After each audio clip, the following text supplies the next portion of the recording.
Então, agora eu abro a palavra a toda a nossa plateia, para quem quiser fazer as perguntas aos ilustres palestrantes da mesa. A gente vai abrir 3 perguntas e depois vamos passar para o almoço.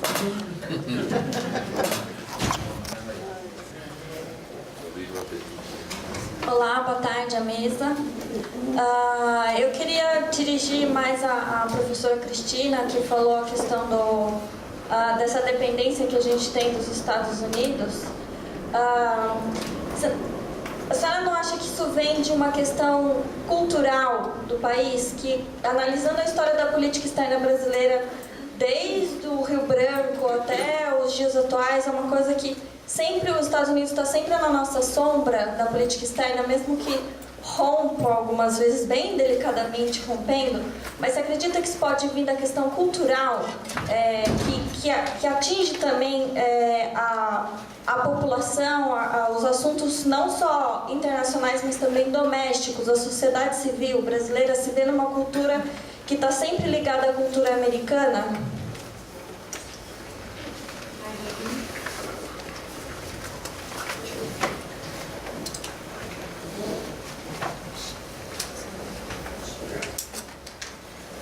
Boa tarde a todos. Meu nome é Lucas Rezende, eu sou da Federal do Rio Grande do Sul. Eu queria fazer uma provocação para a mesa, trazer para a mesa uma provocação feita recentemente pelo professor Andrés Malamuti.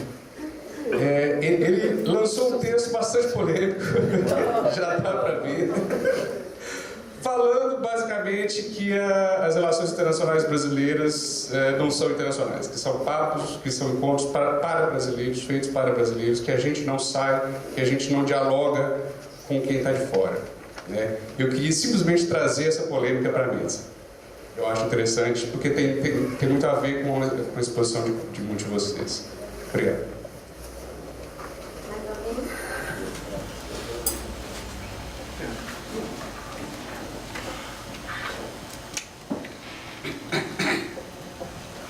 Também é uma pequena provocação. Eu sei que o tempo urge aqui, mas acho que a mesa ela foi muito rica e muito, a meu juízo, muito otimista com os cenários, com as possibilidades que o país está apresentando, com todas as transformações, em que pese esse cenário, digamos, ainda não turvado.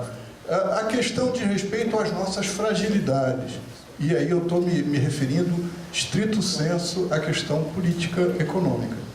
Quer dizer, nós temos aí, em que pese os avanços que tivemos na questão social, que são incontestes, redução do analfabetismo, redução da mortalidade infantil, uma série de avanços extremamente importantes, interiorização da academia brasileira e tudo mais. São muitos. Mas nós temos um calcanhar de Aquiles, que é o problema da reprimarização. Quer dizer, e que isso está batendo na porta com essa relação com a China. Então, quer dizer, e eu acho que é um tema que as relações internacionais têm que trazer à tona. Obrigado.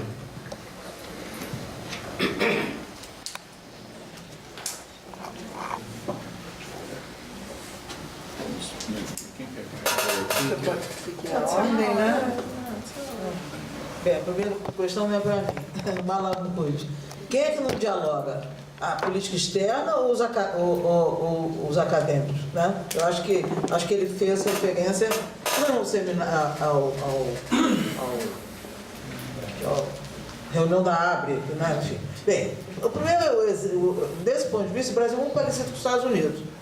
Também sempre foi muito voltado para dentro. Eu acho que é verdade, tem um lado de verdade, que países continentais são voltados para dentro. Agora, eu acho que é um exagero, né? Eu acho que é um exagero, claro que é um exagero. Então, esse é um processo mais recente, né? Da internacionalização da sociedade brasileira, né? De vários setores. Então, eu acho que é uma provocação mesmo. Agora, que é país mais voltado para dentro dos Estados Unidos, Você sabe como é que... Você sabe, por exemplo, que a teoria do pluralismo, eu sempre gosto de dar esse exemplo, apresentado como uma teoria da ciência política, foi feita com base no estudo de caso em New Haven e foi universalizado. Bem, a outra coisa que eu acho que é mais complicada, acho que eu não tenho condição de responder, mas eu vou de reprimarização. Eu acho que a reprimarização não é uma dimensão da política externa, é das relações internacionais do Brasil, né?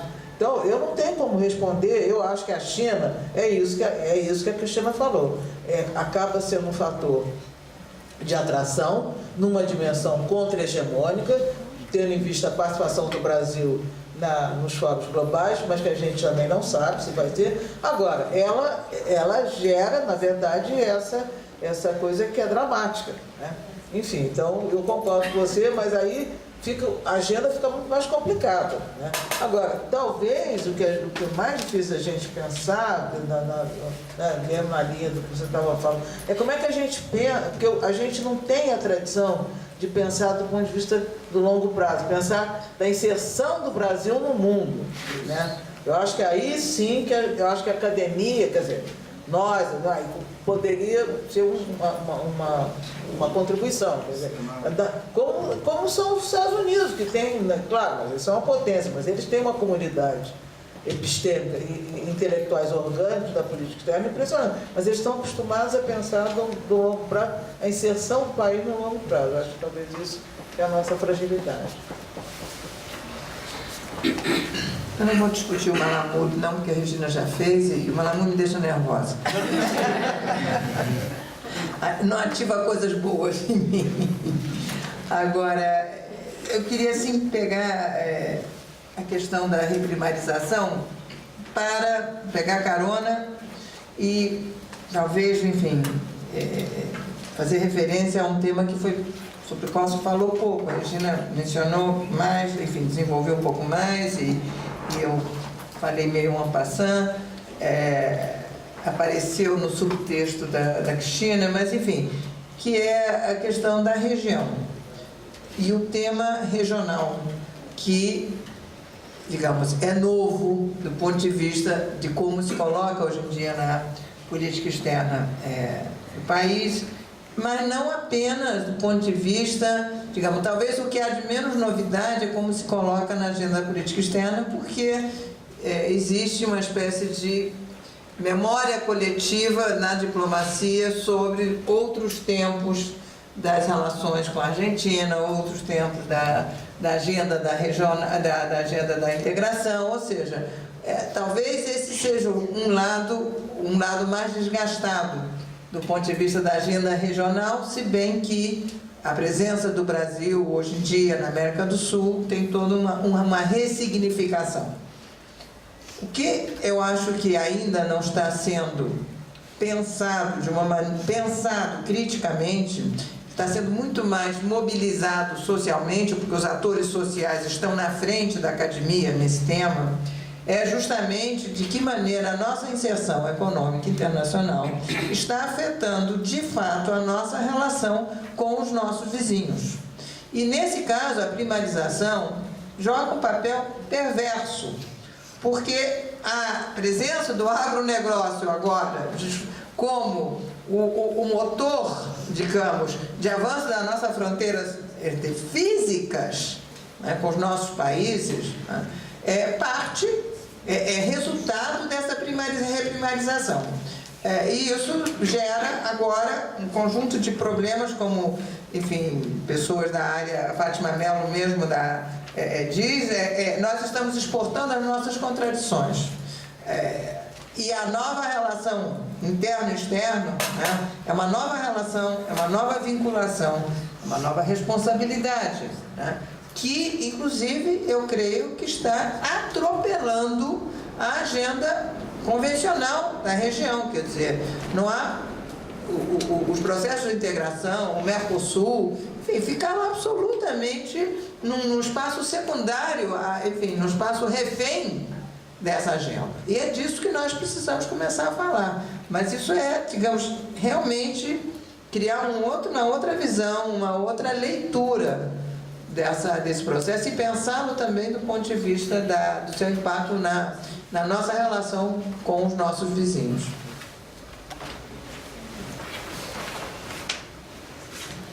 Bom, eu não deveria reagir realmente à provocação do Malamud, mesmo porque eu sou um dos diretores da associação que organizou o encontro em julho último, né? Mas vou reagir mesmo assim. É o seguinte, do meu ponto de vista, com todo esforço de construção institucional é muito difícil. Quando você está de fora, tudo parece muito fácil, especialmente quando você vem de uma universidade periférica, como eventualmente pode ser o caso do Andrés, né? Do Carlos Andrés, né? Tudo muito difícil, né? Para que nós temos uma ideia, nós recebemos um dos financiamentos para a organização do Encontro da Abre, saiu depois da organização do evento, depois da realização do evento, quer dizer, não é trivial, né? Como se diz, o Brasil não é para amadores, né? Então, talvez nós tenhamos falhado justamente em ter insistido com pesquisadores muito juniores. Isso talvez tenha sido realmente o problema deste último encontro. De resto, foi um tremendo sucesso, né?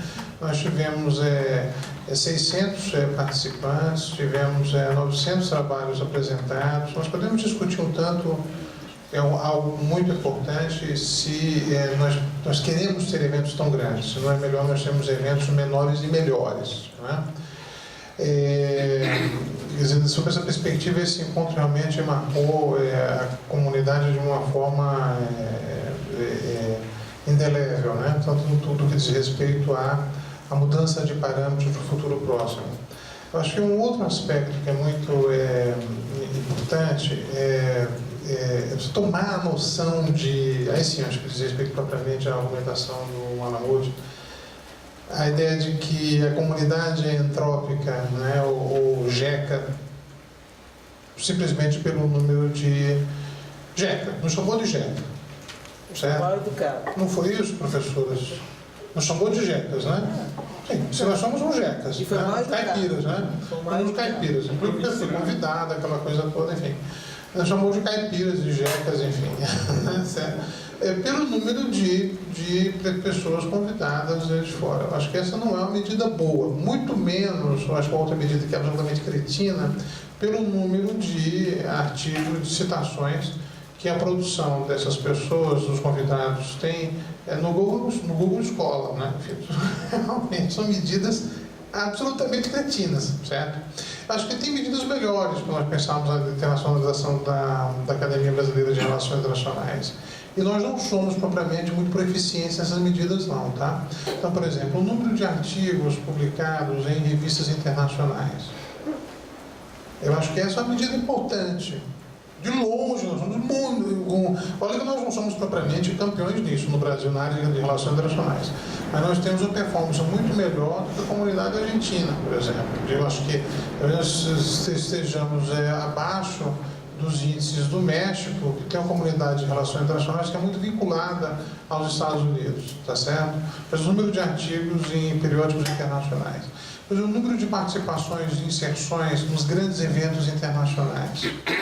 Eu acho que essa é uma medida espetacular. Então, se uma passagem rápida de olhos pelo programa da ISA, por exemplo, né, ao longo dos últimos anos, nos permite ver um número crescente de inserções tanto para os pesquisadores os tradicionais, as pessoas, as escolas da comunidade, que já participavam desses encontros mesmo, quanto um número crescente de inserções de estudantes de doutorado e mesmo de mestrado.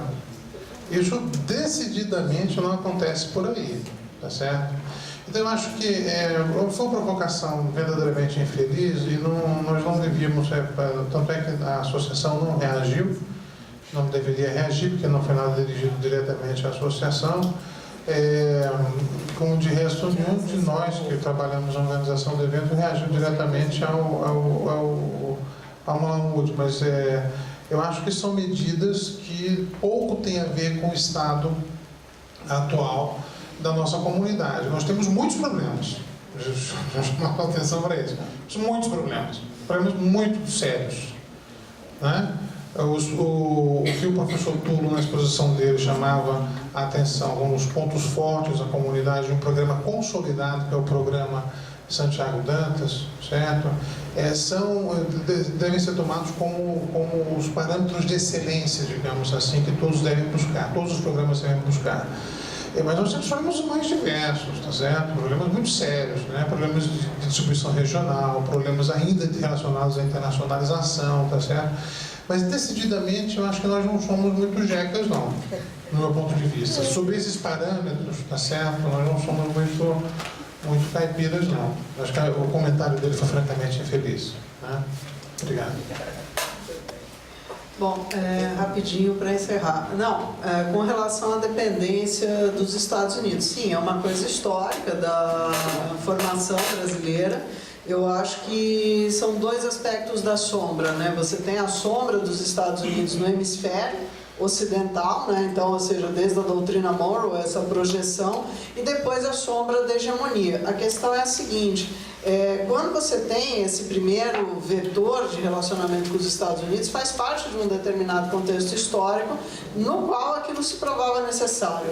O que a gente tem que contestar é o porquê da permanência desse vetor sem alteração até os dias de hoje. Por que a gente não responde às transformações estruturais brasileiras e globais para ajustar a relação com o parceiro Estados Unidos, né? Então, eu acho que aí eu concordo com você, é uma coisa enraizada na população brasileira, em paradigmas internacionais, em paradigmas domésticos, né?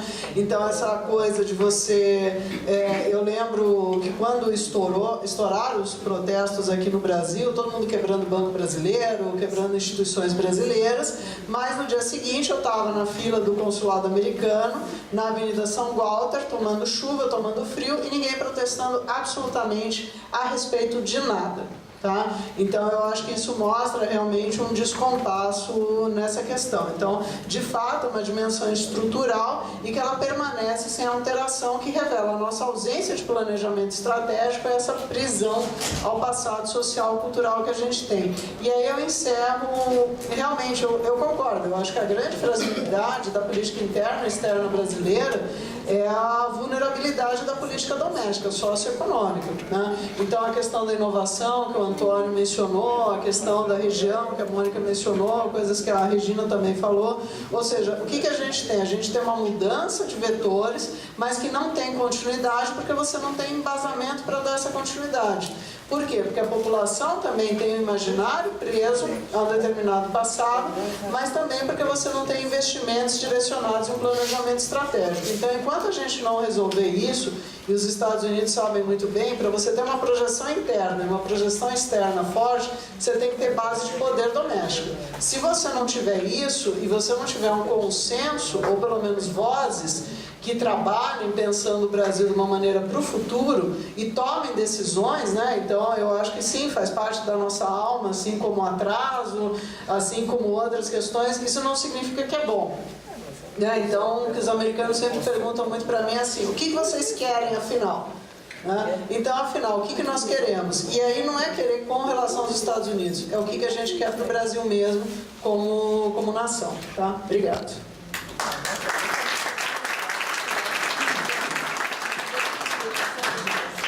Alguém gostaria de fazer mais alguma pergunta? Bem, não dá tempo. Então, eu agradeço mais uma vez aí a presença do nosso convidado, brilhantes exposições, fui muito feliz. Eu que também sou membro fundador dessa casa, muito feliz.